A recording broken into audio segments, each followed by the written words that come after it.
Hey guys, welcome back to the channel. I hope you're having a great day. Today is a holiday for us. It is Canada Day, so that means time for a little project. Now, I woke up with a little swollen eye situation today, which I don't know what the heck it is, but it's much better now. So, I have a small project that I was saying for today. I am testing out a product for a secret company.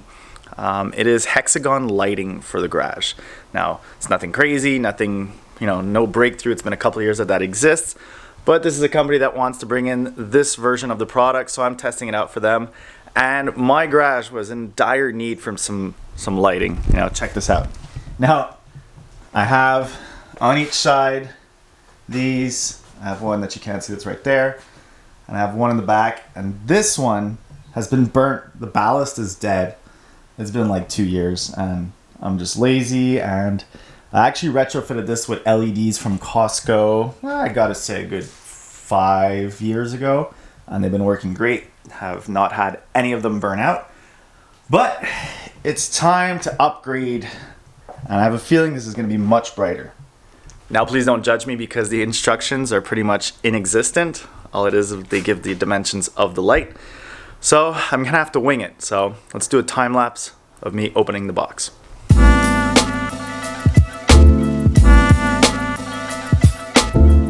So this is it. These pieces make the rectangle on the perimeter, and these are the hexagons. Now the connections are all made with these unions. As you can see, the connections are made like that. And you have clips to screw into the ceiling. So other than the instructions just giving you the dimensions, I'm pretty much gonna have to wing it. And the thing that's gonna be annoying is, I have a couple of things in the way. So I have to make sure that this fan doesn't end up in one of the lights. It has to end in one of the hexagons. Same thing for the garage motor. I quickly measured and it fits just in between these lights. So, ideally I would have left these the time being that I install the hexagons and everything, because obviously, it's like 7:30 at night, so I am going to be losing light soon.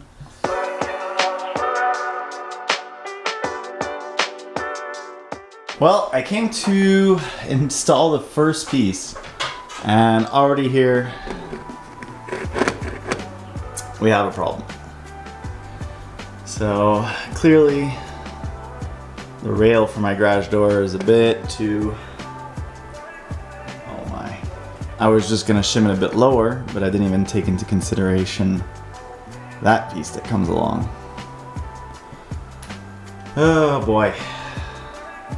All right, let's figure this out. All right, not too bad. So I made new side brackets for the motor, which dropped it like, I don't know, half an inch. Same thing down there, unbolted it, undid the mechanism, dropped about half an inch.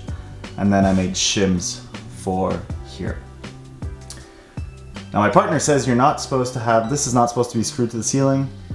I saw that when I tried working the door with it not screwed, and it goes down and up, so like this it seems more secure. So now the light clears it, so now we can start with the perimeter. As we can see, it's dark outside.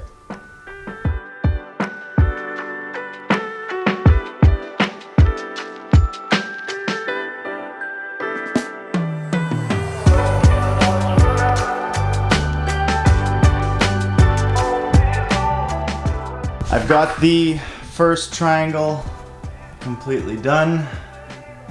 Did I say triangle? Rectangle. I gotta say it's not easy when you're alone, because like when you're up on the ladder, you look at the light, it looks like it's a straight line, you come down, you back up, ooh, spaghetti. So yeah, there's one problem though, is the access for my attic is right here. And see, I had to trim. Just for this, it would be okay because it's right on the edge. But once I start putting the hexagons, it's gonna be in the way. So I'm gonna have to patch this, I think, and relocate my attic entrance, I guess, like in the corner or something. Hopefully that could be easily done. And even this line is not perfectly straight, it needs to be backed up a bit. But once I remove that, it'll be fixable. But yeah, so the first part, which is probably the easy part, is done. I'm gonna save the hexagons for tomorrow because it is 10 p.m. and I have a bit of work to do before I go to bed. So let's skip to tomorrow. All right, it's time to continue the installation of the hexagon lights. So let's not waste any time. Put a new battery in the GoPro. Unfortunately, it's not full, so hopefully it could get the whole time lapse in of me installing. All right, let's go.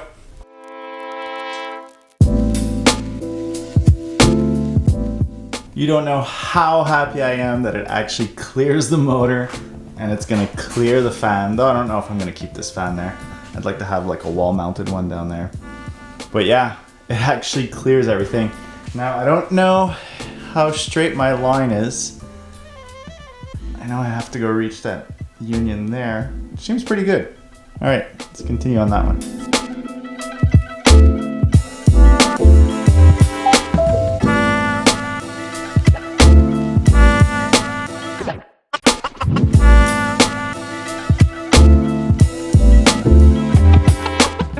It's done.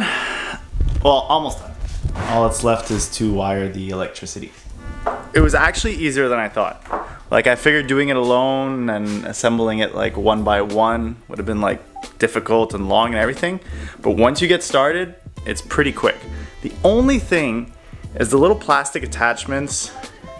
Some of them are like pretty tight, and like if you mess up and put the wrong one, pull it off, you could break it. So you really have to be careful and wiggle like back and forth. Same thing putting them on. Some of them go in super easily, and then some of them are really tight, so you have to wiggle. So one trick I would say is when you start screwing everything in, don't screw it in all the way. Screw it in like just a couple of threads, just like that. You have a bit of play, and you could wiggle and move things around. So hopefully my neighbor can come give me a hand tomorrow. So let's skip to tomorrow. All right, last and final day, I promise. So everything is wired up. I went up into the attic. I wired up the first switch to the hexagon lights, and that light in the back is now wired up with these two lights. And I deleted the other two that were there because they're pretty much useless. And a big shout out to my neighbor Tommy, who is an electrician, and he always helps me out. And he supplied some electrical wire and some electrical boxes, so thanks to him. So it is time for the unveiling. I'm gonna shut off all the lights and then turn on these lights, and it's really impressive. Check it out. So here we are.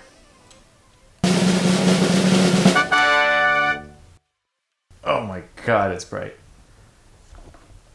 It is amazing, the difference in brightness. Like, I find my garage looks filthy now.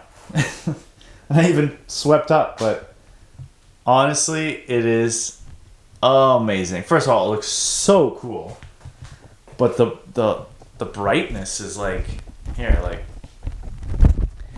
you could just see it on my face. Like, the videos as of now on are gonna be so much better with this light, and obviously it's a different color temperature than the LED bulbs that I had here. These are like warm white, and these I think are like daylight. Like, I don't know, I think they're 6500K, but so yeah, I love it. Beautiful. So thanks for watching, guys. Don't forget to like, comment, and subscribe. And next week is JDM Fest at iCar. A lot of the homies are coming into town. Jimmy Oakes, the Front Street guys, Luke Fink, Rome Charpentier, and more. All the local guys, some guys from Toronto. It's gonna be awesome, and I will work really hard to get some awesome content. So see you next time, guys.